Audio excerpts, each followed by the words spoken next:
Nah, kalau patah tulang tertutup ini adalah patah tulang di mana tidak terjadi robekan kulit langsung yang menghubungkan antara tulang dengan penyembuhan. Jadi si tulang tetap berada di dalam kulit kita, di dalam badan kita.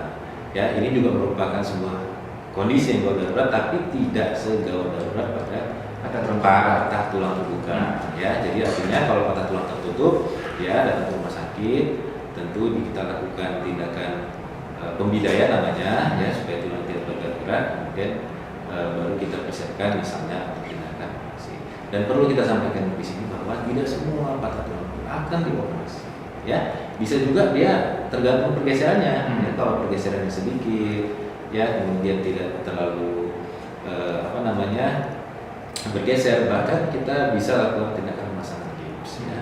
Tapi umumnya kalau pada orang dewasa memang yang lebih sering adalah melakukan tindakan operasi untuk memperbaiki posisi tulang.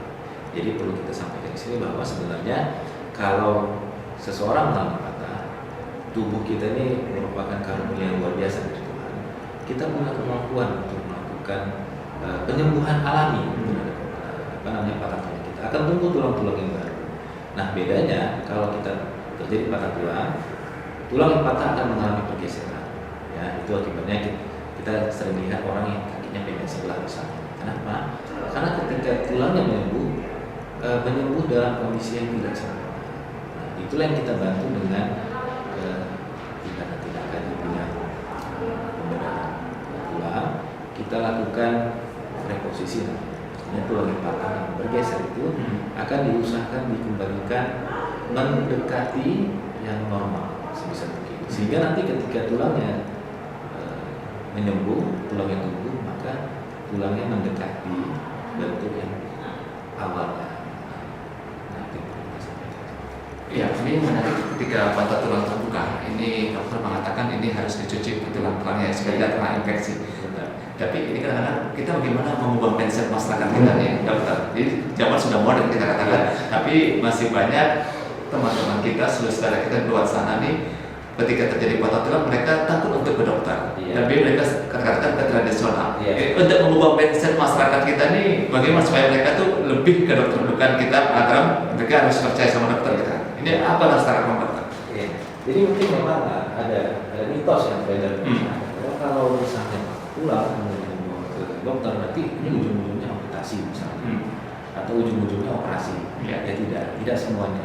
Ya, itu nanti akan diperiksa terlebih dahulu bagaimana kondisi lukanya, bagaimana kondisi tulang yang patah, baru nanti akan dilakukan tindakan sesuai dengan itu.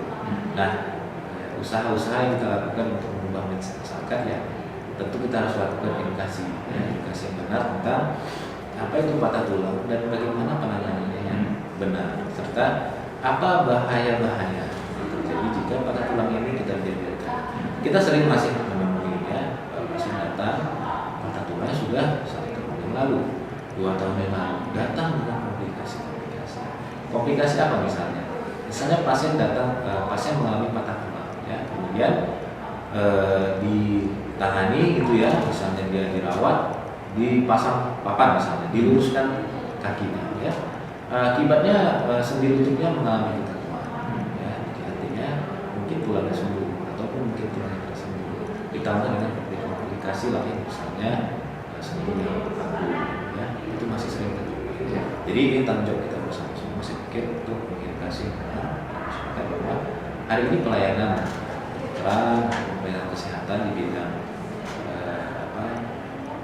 ortopedi, ya misalnya patah tulang ini sudah sangat bagus, sudah sangat baik, dan saya pikir sudah hampir merata, ya saya rasa di Kota Medan itu sudah hampir semua rumah sakit itu memiliki dokter spesialis ortopedi. Jadi tidak usah khawatir, segera datang ke rumah sakit jika mengalami patah tulang, terutama patah tulang yang terbuka tadi, karena sangat rentan untuk mengalami infeksi jika tidak dicuci segera.